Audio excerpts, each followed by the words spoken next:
বাংলাদেশের জনগণ নিজেদের জন্য একটি গণতান্ত্রিক ভবিষ্যৎ নির্ধারণ করায় দেশের অন্তর্বর্তী সরকারের সঙ্গে কাজ করতে প্রস্তুত থাকার কথা জানিয়েছে যুক্তরাষ্ট্র। বৃহস্পতিবার এক প্রতিবেদনে এ খবর জানিয়েছে ভারতীয় সংবাদ মাধ্যম এনডিটিভি। মার্কিন স্টেট ডিপার্টমেন্টের মুখপাত্র ম্যাথু মিলার বুধবার নিয়মিত সংবাদ সম্মেলনে বলেন, আমরা বাংলাদেশে চলমান ঘটনাবলীর দিকে নজর রাখছি এবং দেশটিতে অন্তর্বর্তী সরকারের নেতা হিসেবে মোহাম্মদ ইউনূসকে নিয়োগ করা হয়েছে বলে লক্ষ্য করেছি।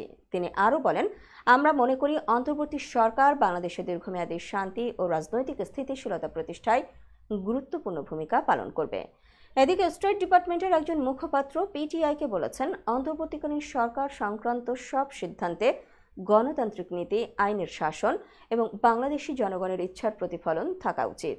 নোবেলজয়ী মোহাম্মদ ইউনূস বাংলাদেশের অন্তর্বর্তী সরকারের নেতৃত্ব দিতে সম্মত হয়েছেন উল্লেখ করে তিনি বলেন, আমরা অন্তর্বর্তী সরকারের সাথে কাজ করতে প্রস্তুত, কারণ এই সরকার বাংলাদেশের জনগণের গণতান্ত্রিক ভবিষ্যৎ নির্ধারণ করবে।